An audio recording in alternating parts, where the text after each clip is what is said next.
Bonjour, bonsoir, selon votre fuseau horaire. Alors ici nous sommes en sûreté des systèmes, où il est question de proposer, de faire une proposition d'invariant et concept et concession des machines d'état de transition pour trois problèmes donnés. Alors, en premier plan, nous allons faire une définition des concepts, nous allons définir deux concepts, nous allons définir deux concepts clés de notre vidéo. En problème 1, nous allons faire la somme de n et nombres. Dans le problème 2, nous allons présenter le test de primarité. Et dans le problème 3, la division euclidienne par des soustractions. Alors, définition des concepts. Qu'est-ce que l'invariant d'une boucle? C'est une propriété qui, si elle est vraie, avant l'exécution d'une itération, le demeure après l'exécution de celle-ci.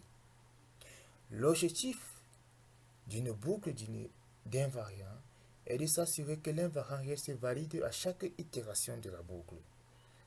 Alors, ici, il est question de garantir que le code à l'intérieur de la boucle fonctionne correctement.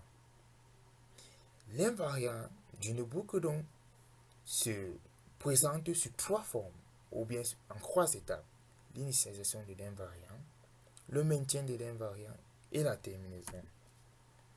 Machine d'état transition, également appelée diagramme d'état transition, c'est une représentation graphique d'un système ou d'un processus qui indique les différents états possibles et les transitions entre ces états.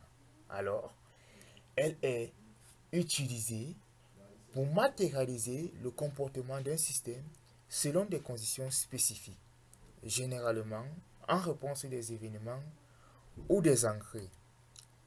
Alors, problème 1, somme de n nombres. Ici, nous avons un algorithme écrit en Python qui déclare une fonction somme de n nombres qui déclare un entier n qui à chaque fois demande à l'utilisateur d'entrer le nombre de valeurs qu'il veut sommer. Nous sélectionnons donc une totale somme à 0 et nous encodons dans la boucle. C'est-à-dire qu'il va itérer à chaque fois sur le nombre d'éléments que l'utilisateur veut sommer en lui demandant d'entrer une valeur. Et à chaque fois qu'il entre une valeur, cette valeur est donnée à totale somme. Ainsi de suite jusqu'à ce que n atteigne le nombre ancré par l'utilisateur d'éléments à sommer. Et à la fin, il retourne somme. Ici, l'invariant ici, c'est total somme parce que on veut que quoi? Qu'est-ce que notre code veut? Notre code veut que à chaque itération de la boucle, total somme contient la somme des i nombres ancrés par l'utilisateur. Alors, initialisation, total somme est initialisée à 0, puisque avant la boucle, on le met à 0. Ici, nous remarquons que l'invariant est vérifié puisque la somme de 0 des nombres ancrés est égale à 0. Maintien de l'invariant. Ici, nous allons supposer qu'à une itération donnée, on a un nombre dans le total somme. Alors, si nous faisons plus une itération, on aura i plus 1 nombre dans total somme. Alors, l'invariant est maintenu. Terminaison. La boucle se termine lorsque i atteint n. À ce stade, somme contient la somme de n nombres entiers par l'utilisateur. Ici, nous remarquons qu'à chaque fois que i va atteindre n, la boucle va se terminer et total somme va toujours renfermer la somme des n nombres ancrés par l'utilisateur. Alors, machine d'état transition. Ici, tout commence par start. Et il y aura une demande à l'utilisateur pour le nombre de valeurs qu'il veut ancrer. Initialisation de la somme. Nous ancrons dans la boucle pour qui va à chaque fois boucler sur le nombre d'éléments à additionner, demander la valeur du nombre et l'ajouter à la somme. Et à chaque fois, qui va le faire jusqu'à ce que n atteigne la valeur ancré par l'utilisateur, il va afficher la somme. Alors, test de primalité. Ici, il est question de vérifier si un nombre est premier ou pas. Alors, nous avons défini nos algorithmes qui est écrit en Python. Ici, l'algorithme va vérifier si on peut d'abord tester que le nombre est premier. Parce que il dit si n est inférieur ou égal à 1, il retourne false. Alors ici, qu'est-ce que l'algorithme fait? Il vérifie si le nombre est inférieur ou égal à 1. Parce que pour qu'on puisse tester qu'un nombre soit premier, il faut que ce nombre soit supérieur à 1.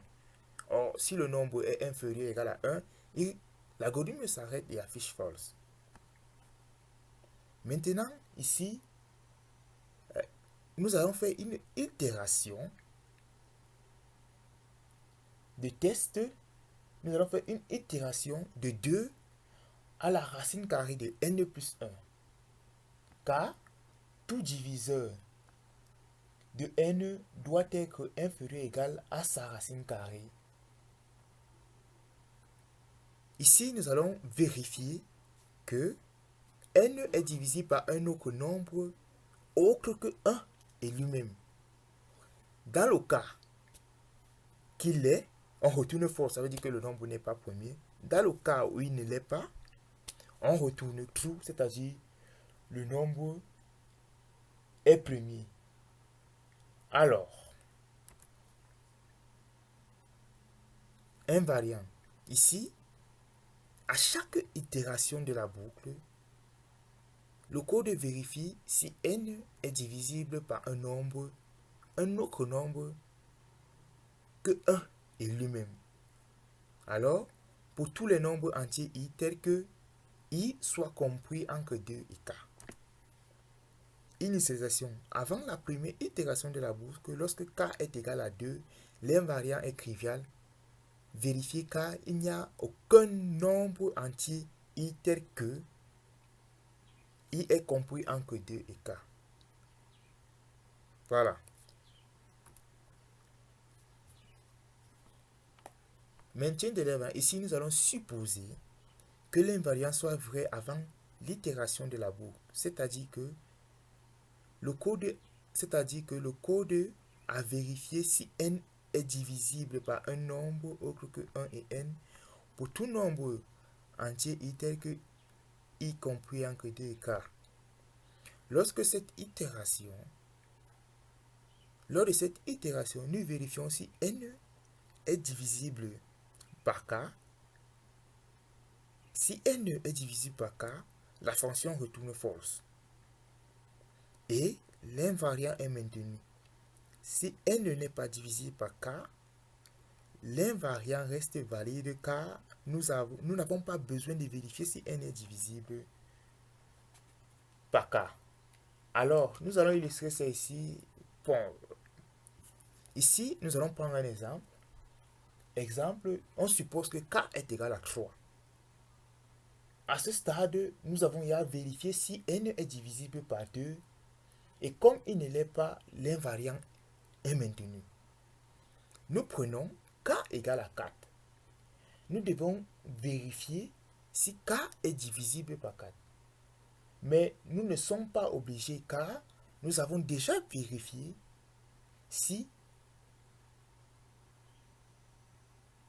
k était divisible par 2. Donc, exemple, ici, nous allons prendre 11. Ici,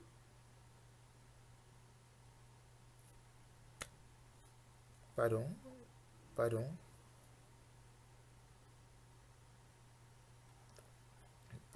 un instant. Alors, je disais tantôt que nous allons vérifier maintenant que le nombre 11 est un nombre premier. Nous allons prendre pour k égale à 3. À ce stade, nous avons vérifié si 11 est divisible par 2. Et comme il ne l'est pas, la fonction a été maintenue, c'est-à-dire l'invariant est maintenu. Nous allons prendre k égale à 4. Nous devons vérifier si 11 est divisible par 4. Mais nous avons déjà vérifié au préalable si 11 était divisible par 2. Car si c'était le cas, alors la fonction devait afficher false à l'itération précédente. Nous allons prendre pour k égale à 5. Ainsi de suite. Et à la fin, c'est-à-dire à la terminaison, nous allons remarquer que 11 n'est que divisible par 1 et par lui-même. Terminaison. La boucle se termine lorsque k atteint n. À ce stade, si aucun diviseur de n n'est autre que 1 et n n'a été trouvé, la fonction retourne true. Par conséquent, l'invariant est vérifié. Alors, ici, quand la boucle va parcourir pour voir s'il y a un autre nombre en dehors de 1 et n qui peut diviser n et qui ne le trouve pas, alors il va afficher true, c'est-à-dire le nombre est premier. Alors, nous avons donc le diagramme d'état transition ici qui nous présente le diagramme d'état transition qui nous présente l'état start. Ici, on reçoit le nombre n à vérifier. Après, on vérifie si n est inférieur ou égal à 1. Si n est inférieur à 1, alors l'algorithme fait un check, c'est-à-dire s'arrête et retourne false. Or, si n est supérieur à 1, l'algorithme continue à l'état check où elle vérifie si la fonction n est divisible par un autre nombre que 1 et n. C'est-à-dire, il vérifie si le nombre n est divisible par un autre nombre que 1 et n. Alors, si elle trouve qu'il y a un autre nombre au niveau d'ici, divisible, un autre nombre qui divise de n que 1 et n, alors il retourne false. S'il n'y en a pas, il retourne true. Problème 3. Division euclidienne par des soustractions. Alors, algorithme. Ici, nous avons une fonction division euclidienne qui prend en entre deux valeurs, un dividende et un diviseur.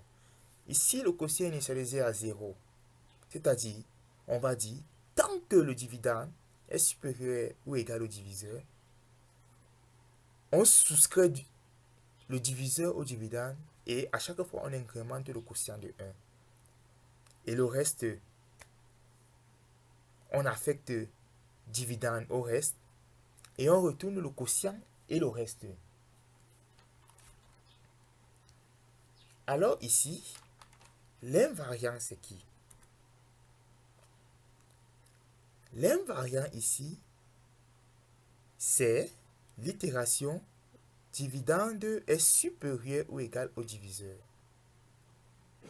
Ici, le dividende doit toujours être supérieur ou égal au diviseur. Lorsque le dividende est inférieur au diviseur, la boucle s'arrête. La fonction s'arrête. Alors, initialisation avant la première itération de la boucle tant que le quotient est initialisé à 0. À ce stade, l'invariant est vérifié car aucun calcul de quotient n'a encore été effectué. Quand le quotient est égal à 0, cela veut dire qu'aucun calcul n'a encore été effectué. Parce que le principe ici est le suivant. À chaque fois qu'on soustrait le diviseur du dividende, le quotient monte de 1. Or, si le quotient est à 0, ça veut dire qu'aucun calcul n'a encore été effectué. Alors, démonstration par le maintien de l'invariant. Ici, nous allons supposer que l'invariant soit vrai avant une itération donnée de la boucle tant que. À ce stade, le dividende est supérieur ou égal au diviseur. Dans cette itération, nous soustrayons le diviseur du dividende et incrémentons le quotient de 1.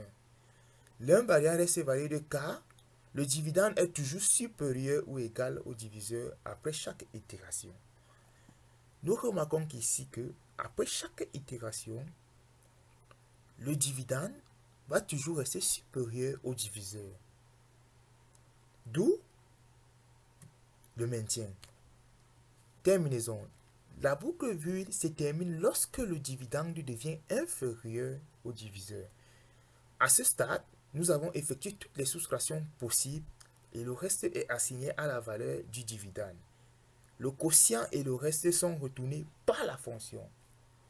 Par exemple, si on veut faire la division de 17 par 3, on va faire 17 ici est le dividende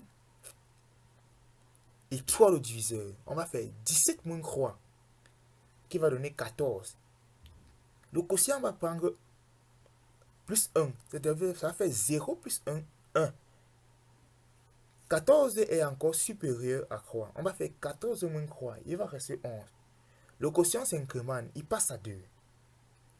On va maintenant faire 11 moins 3. Il va rester 8.